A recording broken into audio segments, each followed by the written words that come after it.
Good morning, কি অবস্থা সবার? কেমন আছেন?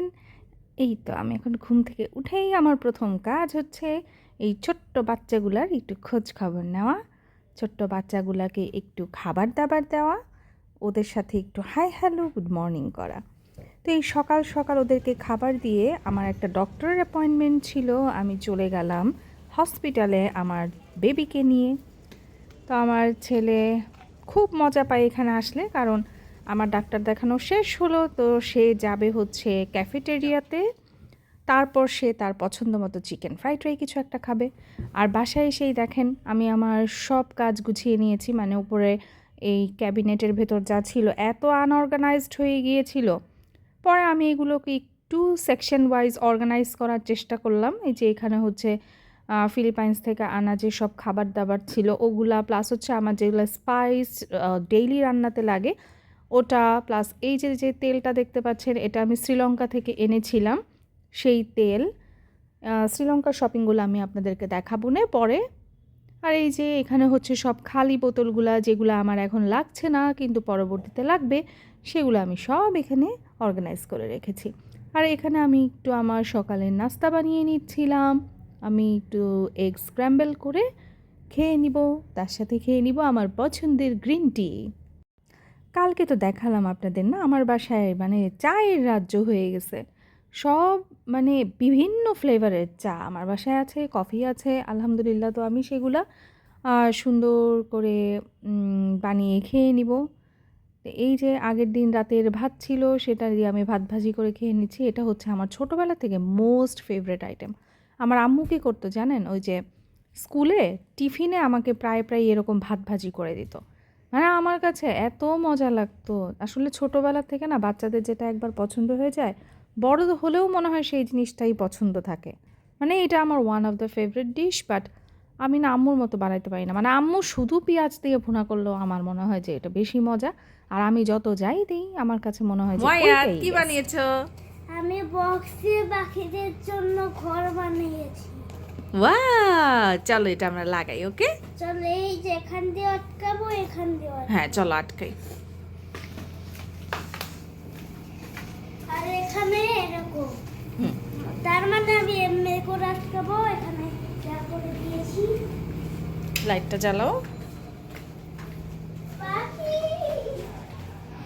এইটা তো জায়গা হবে না। হবে তো, আসো।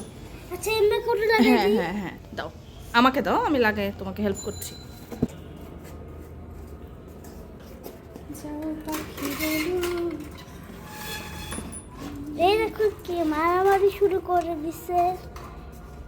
ওরা কাউকে দেখলেই মারামারি করে, এমনিতে ভালো থাকে।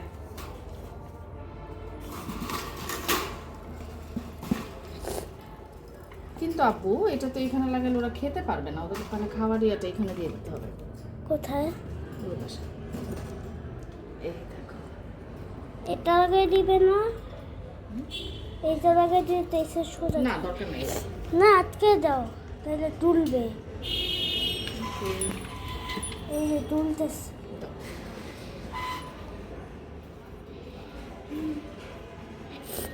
পাখি তোমাদের কেমন লাগছে?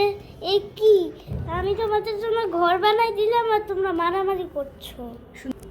দেখো, ডান।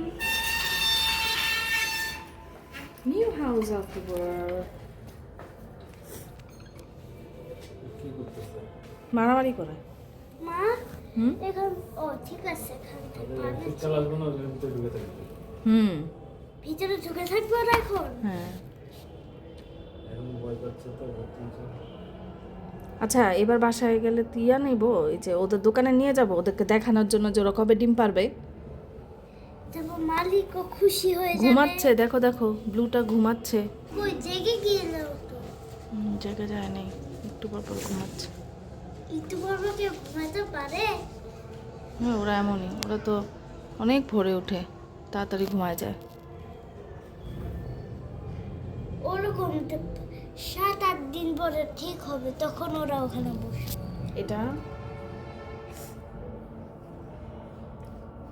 ওই লোকটা তো খুশি হয়ে যাবে এটা দেখে, না?